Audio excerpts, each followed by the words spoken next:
Happy Martin Luther King Day. Happy holiday. It's January 17th. It's Monday. We got a full schedule. Let's get to it. Year to date, cutting down the nets is 56% over 520 games. You can find me on BetStamp. You can set up notifications to see what I play when I play it. And in the last 7 days, we're at 63.6%. I'm different than most. Most would go 22-14 over 7 days and put that in the comments of this video. Smash the subscribe, hit the like. Look, there's ups and downs to college basketball. I don't get too high with the highs or too low with the lows. It's been a good year, and we're always looking to get better here. So let's look at this schedule. Marquee matchup, Purdue, Illinois. Shot quality's number 4 team versus shot quality's number 3 team. The Purdue defense has been on a schneid since December 18th, but we do have a near proximity edge for Purdue according to Haslametrics, so it's a tough one. Situationally, if you are bullish on Purdue, like I am, they have to bounce back at some point. Is a game at Champaign the place to bounce back? I don't think so. I would like Purdue at home in this spot, but yeah, a road game after sliding, not great. Ultimately, I think this game comes down to how it's officiated. There's 2 of them, meaning Edie and Big Trey, and there's 1 of us, if you're on the Illinois side, which would be Kofi. Kofi, a lot of discipline. His fouls committed per 40 minutes is in the 2.5 range. So pretty disciplined player for the amount of minutes he gets. Edie, Big Trey, not disciplined. But luckily, Matt Painter only gives them each about 18 minutes apiece, which I will never, ever understand. But yeah, their fouls committed are more in the 4.5 range. So can Kofi foul them both out? I think that's in the range of outcomes. But I think it's certainly possible one of them gets into foul trouble, and then that would put the other one on the court for more, which could lead to even more foul trouble. So I do like that edge there if you're grinding small edges. Wyoming at Nevada. I've got Wyoming by 1. They're getting 2.5. Shot quality says 41 is the ranking for Wyoming, and Nevada 123. So how am I different than shot quality? I am relying on data for games that have been played, factoring in opponent, pace, all that sort of stuff. Shot quality it's kind of like the what should have happened site. So what you're seeing here is what's happening matching up with what should have happened, and that's always a good sign for me. So I like Wyoming on the road here. Going down, I'll just touch on this orange game here. I have Southern Illinois by 2. Drake's favored, so technically it'd be a Southern Illinois play, but shot quality favors the Bulldogs, and I think there's some shooting regression possible on the Southern Illinois side, plus the turnover edge for Drake. I'm just going to sit that one out. Delaware at Northeastern. I have Delaware by 5. Admittedly, their profile is lifted a bit by a hyper-efficient Drexel game. They do have edges on near proximity and turnovers here in this matchup, and shot quality has Delaware at 148 and Northeastern at 261. So laying only 1 point, I am comfortable doing that. Harvard and Dartmouth. This is only a play because Harvard just got torched from 3 the last 2 games, and I think that stuff can be a bit fluky, so I am not going there at all. Belmont and SIU Edwardsville is next, and I don't like to bet against Belmont. I don't like to bet against teams that can score in bunches, and SIU is certainly not a good team. So I'm going to sit that one out, even though it's showing as a decent play from an efficiency standpoint. Yale at Brown, it's there, it's thin, and you just have to decide how big an edge you need to make a decision. Shot quality slightly favors Brown. They're at home.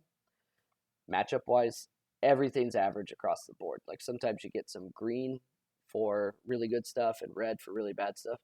Like when you look at that matchup, everything's white. Like it's just middle of the road, both teams, and no clear edges there. So I'll sit that out. Portland at LMU. Whew. Um, I think LMU has a far bigger ceiling than Portland, and this is likely a sweat, but there's some value here. So I have LMU by 7, but shot quality has these teams ranked pretty even. So to get 4 points of value in a game that on paper shot quality likes the game to be pretty close, I'm fine there, and I'll go with the Portland side. You'll notice George Mason at George Washington is listed here, and it's only 2.5 points of variance from my line. So I have 8. It's 5.5, and 5.5 may not stay long. Could be a 6. I'd stop at 6, but I'm fine with 6.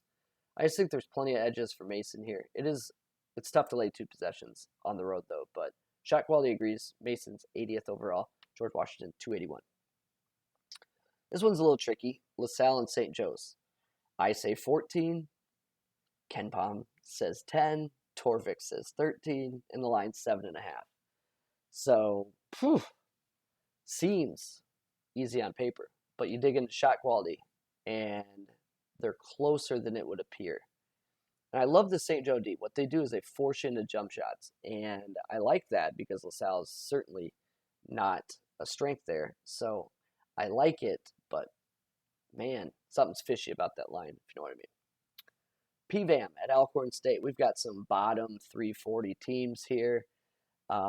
Alcorn's defense has shown a ceiling against non-major teams. So the story of these teams is you have 2 pretty bad teams that have played elite schedules, like lots of high major competition. They're starting to settle in to their conference schedule and playing more peers.